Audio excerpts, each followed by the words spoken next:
പയ്യന്നൂരിൽ gas agency ജീവനക്കാരനെ സദാചാര പോലീസ് ചമഞ്ഞെത്തിയവർ ആക്രമിച്ച് പണം കവർന്നു.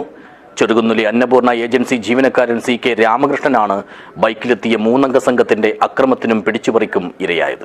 This news sponsored by Emmanuel Silks, Kanhangad, Kannur and Thrissur. കഴിഞ്ഞ ദിവസം രാത്രിയായിരുന്നു സംഭവം.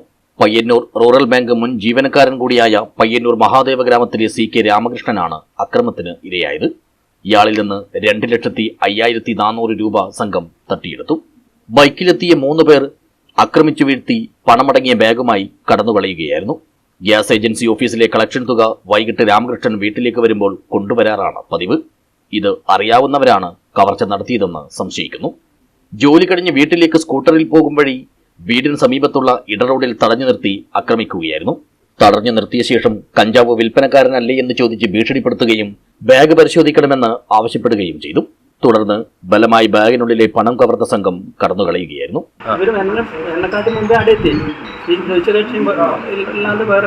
ചോദിച്ച കക്ഷി നിനക്കറിയാം? എന്നിട്ട് ഓനാ പറയുന്നത് വീട്ടിലേക്ക് പോവാൻ അല്ല, ഈ 2 ആണ്ടിന്റെ കക്ഷികളാണ് പറയുന്നത്. പിന്നെ നിങ്ങൾ വീട്ടിലേക്ക് പോകാൻ നിങ്ങളുടെ ഭാര്യയോടും നിങ്ങളുടെ മക്കളും കുടുംബത്തോടും എനിക്ക് പറയാനുണ്ട്. നിങ്ങൾ പിന്നെ എൻ്റെ അനിയനെ കൂട്ടിയിട്ട് പിന്നെ കഞ്ചാവ് കൊടുക്കാൻ വേണ്ടിയിട്ട് പിന്നെ ടൗണിൽ കൂടെ പോകുന്നത് ഞാൻ പറയും. നിങ്ങൾ പുസ്തകം എടുത്തിട്ട് പോകുന്നത് ഞാൻ പുസ്തകത്തിൽ പോകുമ്പോഴൊന്നും ഒരു ഒപ്പം പറയും. ഞാൻ എന്നിട്ട് ആ ബുക്കെല്ലാം കാണിച്ചു കൊടുത്തു. എനിക്ക് പറഞ്ഞ ബുക്ക് കാണിച്ചു. എന്നിട്ട് അവർ എൻ്റെ ബാഗെല്ലാം എടുത്തിട്ട് പരിശോധിച്ചു. എല്ലാം എടുത്തിട്ട് പുറത്തിട്ടിട്ട് ടിക്ക് തുറക്കും. നമ്മൾ ടിക്ക് ഞാൻ ടിക്ക് തുറന്ന് ഈ ക്യാഷ് ബാഗ് മുറുക്ക പിടിച്ചു. അതിനകത്ത് ടിക്കെല്ലാം അവിടെ നോക്കി അന്ന് ടൈം വെച്ചു. നമ്മൾ ഇത് അത് തുറക്കുക രമണ തുറക്കും. എന്നിട്ട് ആ തട്ടിപ്പറിക്കാൻ ഞാൻ അതിൽ തുറന്നിട്ട് മൊബൈലും ക്യാഷും ടൈമിൽ മുറുക്ക പിടിച്ചു. പിന്തുടർന്നോടിയ രാമകൃഷ്ണനെ ഇവർ തള്ളി വീഴ്ത്തി.